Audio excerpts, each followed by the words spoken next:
You're someone with a vision for your practice, for your side hustle, and for your personal journey. But when it comes to establishing your path on how to get to where you want to be with your practice, things get a little messy. You're also someone who'd prefer to go in person instead of to groups and listening to everyone else's story. To me, it sounds like you could benefit from one on one consulting with our experienced practice of the practice consultants. From $5.95 a month and up, you can work with a consultant that will give you more direction and practical, tried and tested tips matched to you and your goals. For more information, visit practiceofthepractice.com/apply. Again, that's practiceofthepractice.com/apply.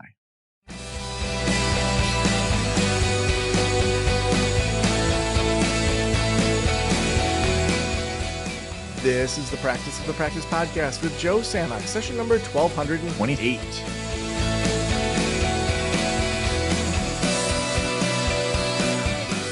I'm Joe Sanok, your host, and welcome to the Practice of the Practice podcast.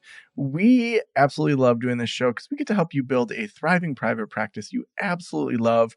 And absolutely love that side. If we just kind of drill into that a little bit, sometimes that means giving up or changing the things that you're working on. I remember when I had my supervision business. So I was doing LLPC supervision, so limited licensed professional counselors here in Michigan have to have 2 years of supervision. And in Michigan, there was no max to the size group. So I had 16 people in that group, but then I hired other supervisors to come in to help kind of break up the group. And we had this really dynamic 4.5 hours a month where we dug into clients, we watched TED Talks. To me, it felt more effective than just doing, one-on-one for an hour a week versus like really being able to sort through things over 4 hours. And, it felt really effective. People loved it. But I realized at the time being a young dad and having young kids that, doing that till 10 p.m., once a month, I found myself dreading it. There's those things that for a while bring in the money. It could be your practice, your group practice. It could be a supervision group. But then there's also some adventures that kind of draw you. And we have to kind of keep the plate spinning of, what's paying the bills. But we also want to evaluate, is this fun? Am I enjoying this? What could I do if I dreamt a little bit bigger? And that's what I'm really excited to talk with Dan about today. Dr. Dan Wendler is a best-selling author, nationally recognized keynote speaker, and a leading expert in private practice digital marketing. He's the founder of marketingfortherapists.org, a full-service digital agency that works exclusively with therapy practices. And he's a sought-after speaker for organizations including Google, Harvard, and the U.S. Treasury Department. His expertise has been featured by Bloomberg Magazine, the Great Place to Work Summit, and the American Psychological Association. He's returning for the second time to Practice of the Practice, and he has been a longtime friend of the show and of me. You can connect with him over at danielwendler.com. We'll have a link to that in the show notes. Dan, welcome to the Practice of the Practice podcast. Joe, I'm thrilled to be back. Yeah, I am so excited to have you here. You were one of, I don't remember what the very first episode was, but I feel like it was before episode 100. It was pretty dang early on. I've known you. Yeah, it was. We go way back. It's been cool to see how much this has grown and how much impact you've been able to make. I've really been kind of proud to be able to say, hey, I knew him when. Same. I mean, like you and I were just talking about your keynote speaking, and I'm really excited to dig into kind of that jump for you. But to go from being a therapist and then adding your kind of marketing stuff you're doing and now doing keynotes, that's the dream that so many of our consulting clients say, how do you do that? So we're gonna have to dig into some of that today. But let's just start with how's marketing for therapists going? Yeah, so marketing for therapists.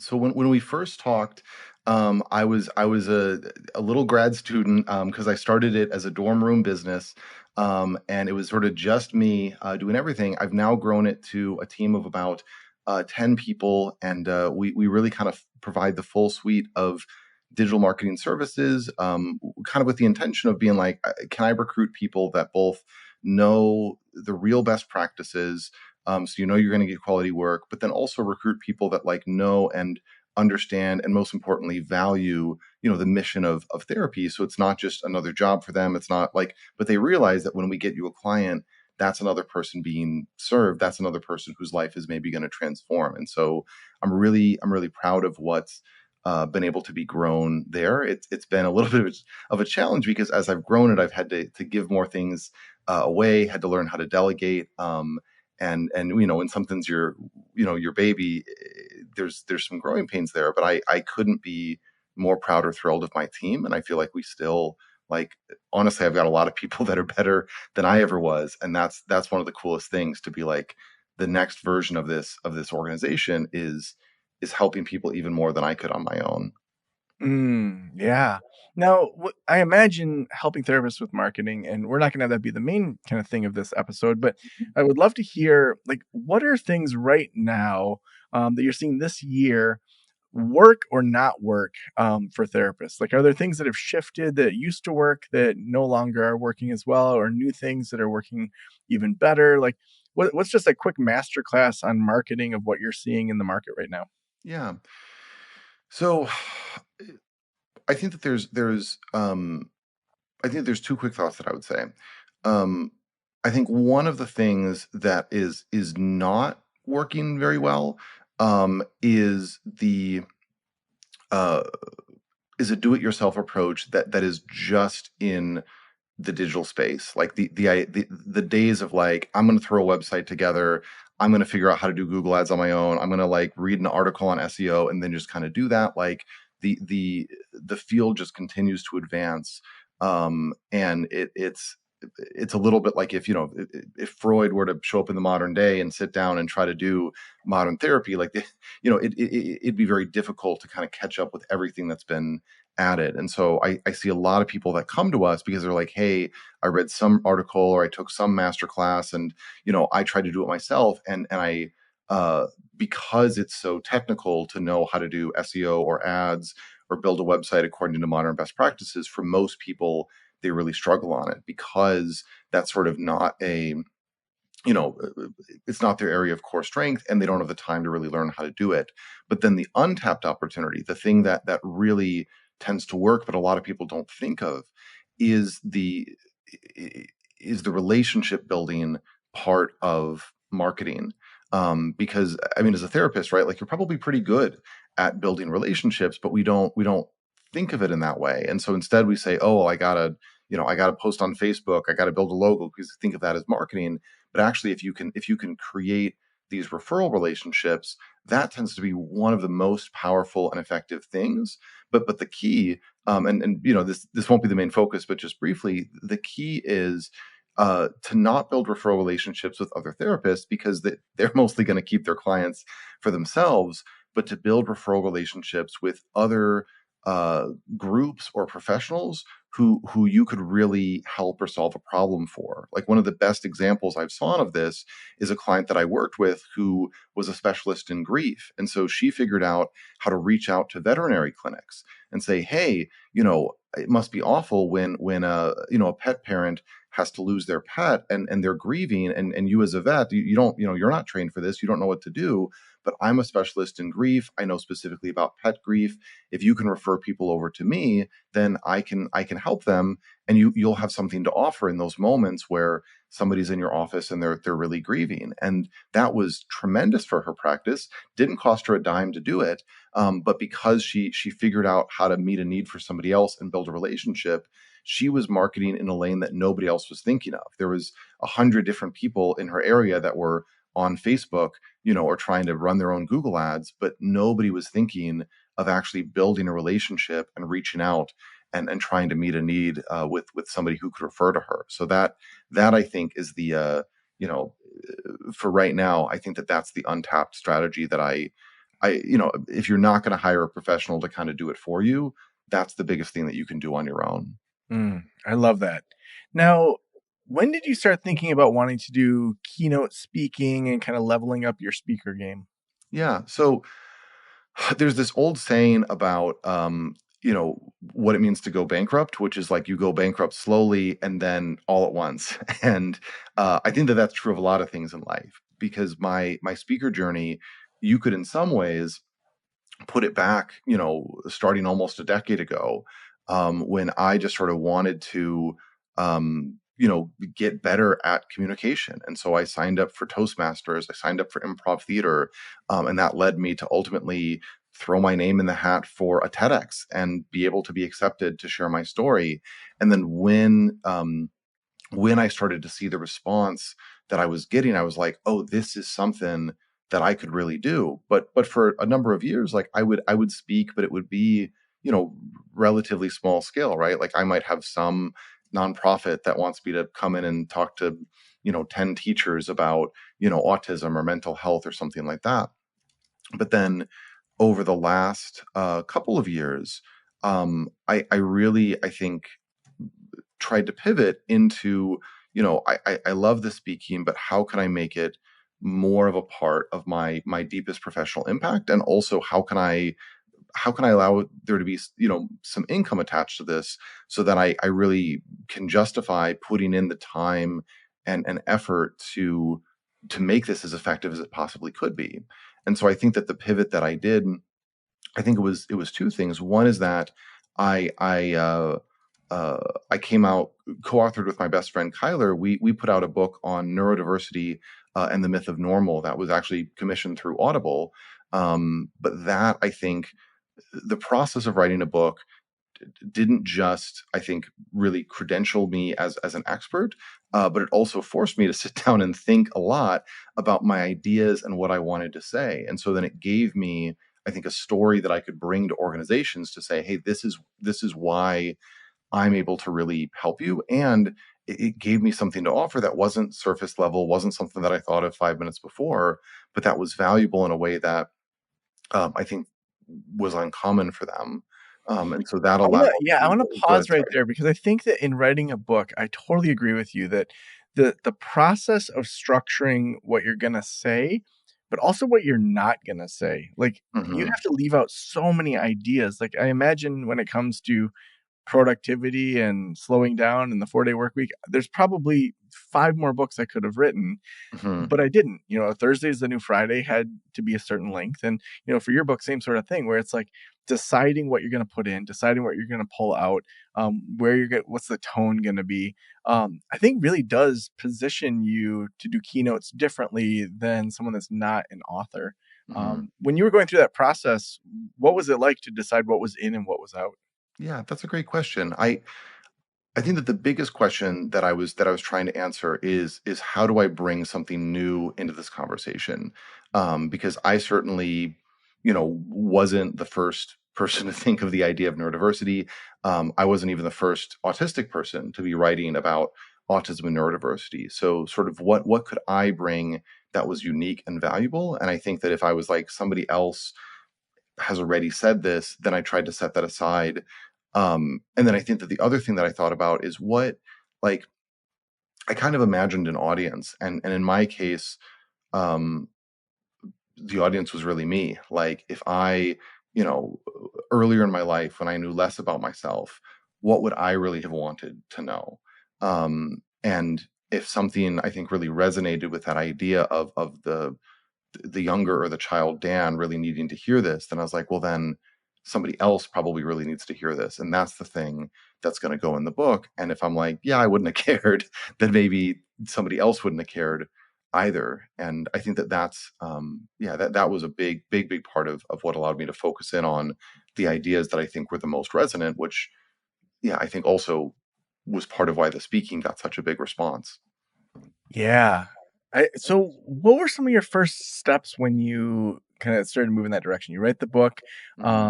I know that I've had, like, the speaker lab on here, other kind of, speakers that help train you to get keynotes. Like, did you do any trainings or, like, how did you figure out how to go from writing a book to then eventually speaking at Google? Yeah. So I think that the first part of it was learning how to kind of tell the story of myself. So I revamped my website from kind of where it was of like I'm like a, early career psychologist or whatever, to being like, I want to tell the story of how I'm an expert, because that's a true story, but that requires this leap of being willing to kind of have confidence in myself. And so I thought about, what are some of the things that I've done that somebody else might find impressive, and what is some of the value that I can bring? And I tried to like rewrite it in that way. I also reached out to some of the contacts that I had kind of built along the way. So I've done some work for the American Psychological Association, for instance, when I was a grad student. I reached out to them. I tried to see, are there, to kind of get back into this, are there some speaking things that I could do for them? Because then if I can say, oh, I spoke for the American Psychological Association, well, then somebody else is maybe going to give me a chance. And then now I've got two people that will vouch for me, and then a third person will give me a chance even easier, and I could kind of grow from there. Um, I think the other thing that I did, honestly, is that I leveraged some of my skills from the marketing world, and I set up an advertising campaign. And I figured out some of the things that people, especially in the corporate world, might be searching for with a speaker, and then I was able to reach those people at the moment that they were looking for me. And I think that that was part of what allowed me to uh, get in front of people that might otherwise not have considered me. Mm.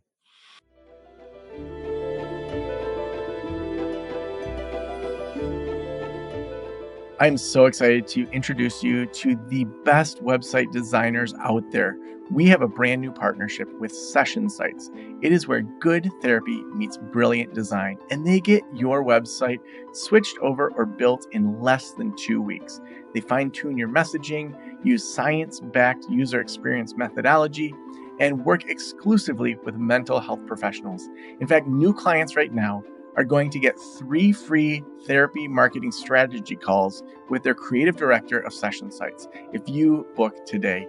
You're not going to want to miss this. Head on over to sessionsites.com/Joe. Again, that's sessionsites.com/Joe. Get the website of your dreams today. Sessionsites.com/Joe. Yeah. Now, what did you find challenging, and what was easier during that process that maybe you didn't anticipate? Yeah, that's a great question. I think one of the big things that I found challenging is I think the willingness to, I think, level up my perception of myself and trust, I think, some of my capabilities in spaces that were new.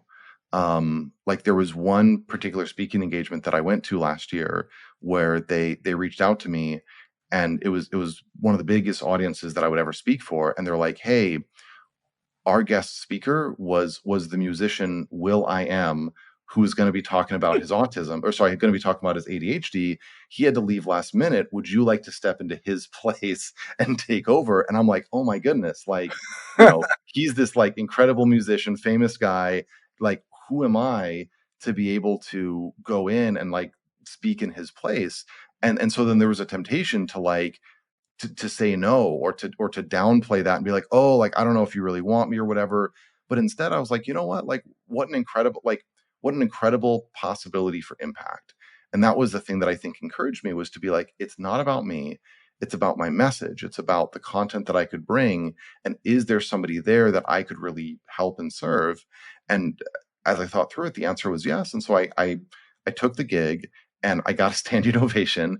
And so like you know, take that, Will I Am. Like, Yeah. I'm just as good as you. At least in that. I don't, I should never fight him in the music arena or anything. But I think that moving past that internal barrier and being willing to say, yes, I'll give it a shot.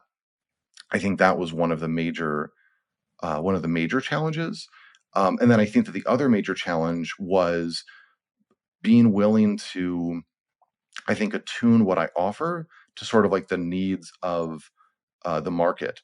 Because I think that when I was first trying to put out my speaking stuff, I was like, I'm a psychologist, so I can speak on all sorts of things. But then what I found is that the real need and demand was largely around neurodiversity. At least that was the demand that people wanted from me based on my story and whatever. Maybe for another therapist it would be something different. But being willing to like set aside some of the other things and being like, I'm going to double down on where I can make the biggest splash and where people have the biggest need and desire. That, I think, was the other thing I had to kind of learn. Yeah.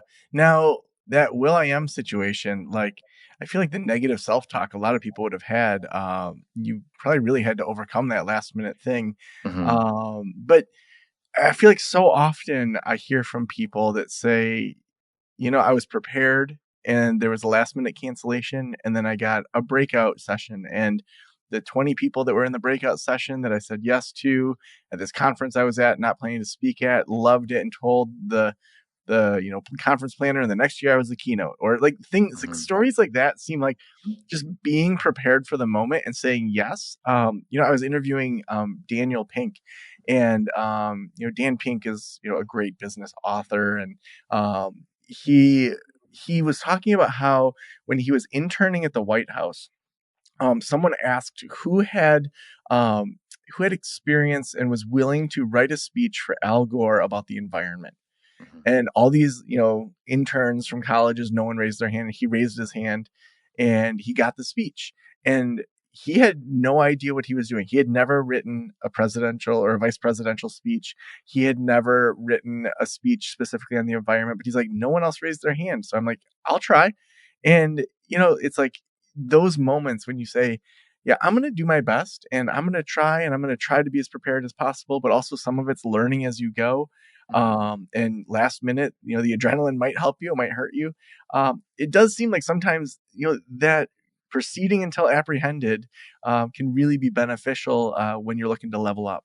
Hmm. Yeah, I think the thing that I mean, we were just sort of, Joe, you and I were talking before the interview started about, some of our shared experience in improv, and one of those, one of the core principles of improv being the willingness to say yes, and then to add to that, and I think that that's one of the things that helps people really be successful is to say yes, and one of the things that I often talk about in my neurodiversity trainings is the difference between capability and qualification. And qualification is just like, have I done it before? Do I have a piece of paper saying I can do this? But capability is can I do this? And we are often far more capable than we are qualified. And being willing to trust that, being willing to say, yeah, I've never written this speech, I've never stood on this stage, but maybe I'm capable. I'm going to raise my hand. I'm going to say yes. That in many cases is what sparks that journey. Yeah, like even thinking way back to my very first professional speaking gig, 10 years ago, if I had no idea that I was certainly not qualified for this, but I had the opportunity. I said yes, and that launched me on this whole journey. Now, when you think about the Googles, the Harvards, I'm sure you're going to have even bigger things in the future. Do most of those gigs come from them finding you, or is it, usually you reaching out to them? Yeah. So what I would say is that I at that level, it's normally people finding me, and sometimes it's they are doing a search, I come up, and then sometimes it's exactly what you're describing of like every performance being an audition where they saw me at another conference, or they heard a colleague at another organization, listen to me talk and sung my praises or something like that. And so when I was starting out as a speaker, I absolutely needed to do the bird dog thing of reaching out to organizations, conferences, whatever, and just sort of saying, hey, here's what I bring to the table. Would I be able to maybe speak there? But then I think once you get to a certain level, then people start coming to you more, which is a nice change.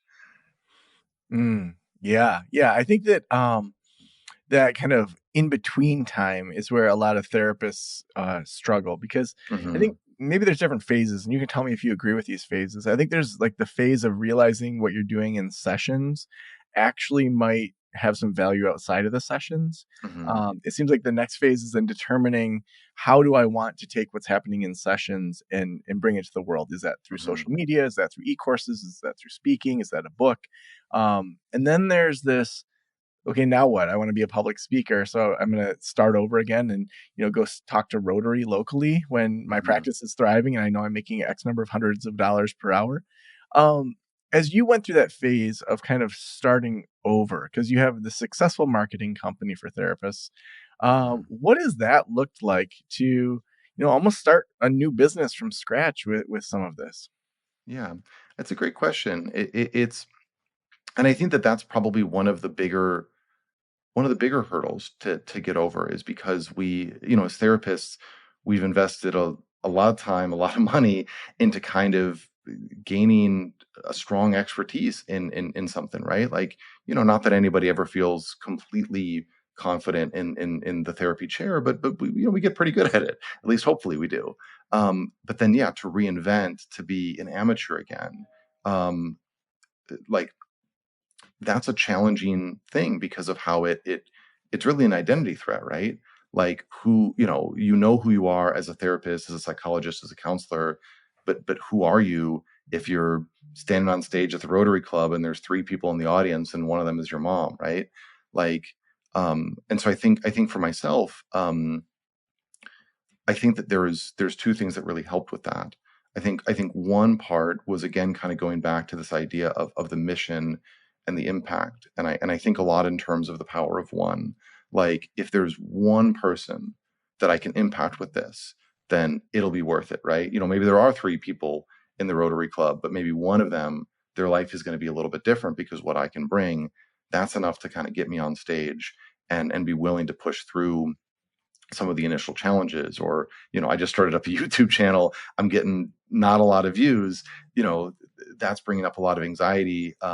But I think, well, sometimes I get a comment and one person benefited from what I saw and I can put that out there. So I think that that's the first thing, is that power of one. And then I think that the second thing is to try to adopt a little bit of an attitude of playfulness, to kind of say that this is not a statement on my value as a human being, whether or not I can do this or whether or not I can get a standing ovation, but this is a life experience. This is something that I can have fun with, I can be creative with. That this is something that if I treat it as an opportunity to play, then as long as I'm having fun, I'm winning, even if the audience doesn't like me. And that I think has allowed me to kind of move into it with sort of a looseness and an openness, sort of just to receive whatever the moment has for me. Mm. What would you suggest if people want to start moving specifically into speaking more, after they kind of feel like they have a decent keynote, they've done some of the local things? What would you suggest they do to start to kind of get to that next level, to get into some conferences that are kind of along the path they want to head? Yeah. So I think your first, like once you've done the Rotary Club, whatever, once you feel like, again, that capability, if I got on a stage, I could present well, I've got something of value to offer. I think that the main thing is to build credibility by giving stuff away for free. So reach out to conferences that seem, like they could be a fit, and just offer to do a talk. And if they don't want to pay you, that's fine, but be able to get a little bit of a reputation, reach out to podcasts or, appear on, a YouTube channel, something like that. But then once you have that, then I think that the key is to start recognizing the value that you bring, and be willing to start asking for some paid opportunities, and be willing to ask for, I think, more than you think, because like speaker fees are always negotiable. And so you can go in, you can say, this is my standard rate, but I want to make this work. And then they'll come back and they'll say, okay, well, this is what I can do, and you can maybe modify what you're offering to kind of fit that. But I think that doing the jump of being willing to reach out and go after the paid gigs, I think, is critical. And then I think that the other thing that I would say is to find a way uh, to allow people to come to you, because it can only scale so far if you're always the one that is doing the reach outs. And so whether that is a social media presence, whether that is advertising, whether that is popping on a lot of, being a guest on a lot of places, I think that it's critical to find a way for your potential audience of whoever you want to have hire you for speaking to be able to see your work, um, so that they can start reaching out to you, I think would be the next step. Hmm. Now, I'm wondering for you personally, how did you balance, having the business that's making the money and the kind of gamble of starting to do keynotes? How'd you divide up your time? How'd you think through that? Like, were you kind of, some people will say, I'll give it 6 months, I'll give it 2 years. Like, how did you find that balance between keeping the business plate spinning and trying something new? Yeah. I think that at first I didn't do it well. At first, I think the way that I tried to do that was to just keep adding onto my plate. And so then there was, a period of time where I was getting stretched pretty thin. I was getting a little burned out. I was not taking as good of care of, my health or my personal goals as I wanted to, because I was just working all the time to try to get the speaking stuff off the ground while still maintaining the marketing business, and still seeing therapy clients at the same time. I was kind of doing a lot of things. Um, I think that the thing that really, really helped me, was sort of asking myself this question of, um, what feels most important and most exciting to me, and being willing to sit with this idea that, like, it's this deep life passion of mine to get launched as a speaker, and that's not going to happen unless I'm willing to make it a priority. And so I think that that allowed me to both, say I have to say no to some things, and being willing to do that. And then I think more so being willing to delegate some things, because I had started to recruit a team. I had brought on some capable people, but I was still kind of keeping a firm grip on a lot of components of the business, just because I had been the one to do that all this time. And then I think realizing that, you know what, if I want to move to the next level, I have to trust people at the next level, and being willing to move more into delegating, empowering my team. I think then that allowed me to free up more time that I could focus more on the speaking. Such good advice. Dan, the last question I always ask is, if every private practitioner in the world were listening right now, what would you want them to know? I think the biggest thing that I would say, is to not wait. If there is something, a dream of yours that you were reminded of as you were listening to this talk, and hearing me kind of going for my dream of being a speaker, if maybe it's speaking, maybe it's, you want to be a world-class polka dancer, whatever it is, but if there's a dream that you have, but you're thinking, oh, I'll do it when, I'll do it when I finished my, this training, I'll do it next year, I'll do it when the kids have reached this milestone, I would just say don't wait, because there's always going to be another obstacle. There's always going to be something else that pushes the can further down the road, and you just have no idea how much time you have, or if the opportunity window will one day close. And so if there is a dream that you have, even if you don't feel like you're good enough to do it, even if you don't feel like now is the right time, don't wait. Go out and try to give it a try. And even if you kind of fall flat on your face, I think you'll still be grateful that you gave it a shot. And hey, if there's one person that is impacted by what you do, that likes your polka dancing, that makes it worth it. Such great advice. Dan, if people want to connect with you for marketing or for keynotes, where should we send them?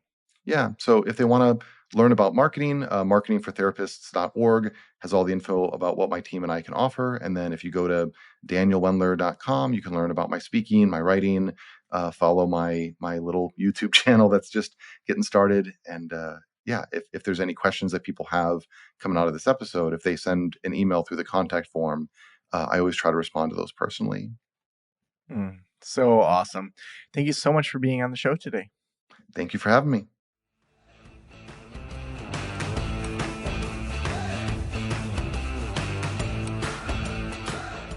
Whatever your dream is that goes beyond what you're doing now, think through it. Think through what those next steps are, what can help you step into that to just get some information. I'm always, with a lot of the consulting clients, I'm always talking with them about how we want to test things out. And so, take some time to test it. Just start doing some Facebook Lives, start doing some Instagram Lives, TikTok. Start talking about the topic that you want to be a keynote speaker on. You don't have to spend $10,000 making an e-course. Just get some information first, get some data back as to whether you like it, whether people resonate with it, and then take those next steps into it. We could not do this show without our partners, and Session Sites is our newest partner. They help you optimize your website. They help make your website designed for engagement, and even better, your site's going to be live in 3 weeks.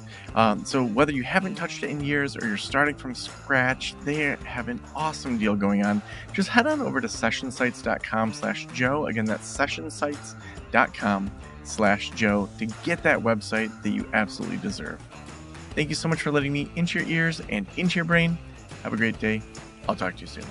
Special thanks to the band Silence is Sexy for that intro music, and this podcast is designed to provide accurate and authoritative information in regard to the subject matter covered. It is given with the understanding that neither the host, the producers, the publishers, or guests are rendering legal, accounting, clinical, or other professional information. If you want a professional, you should find one.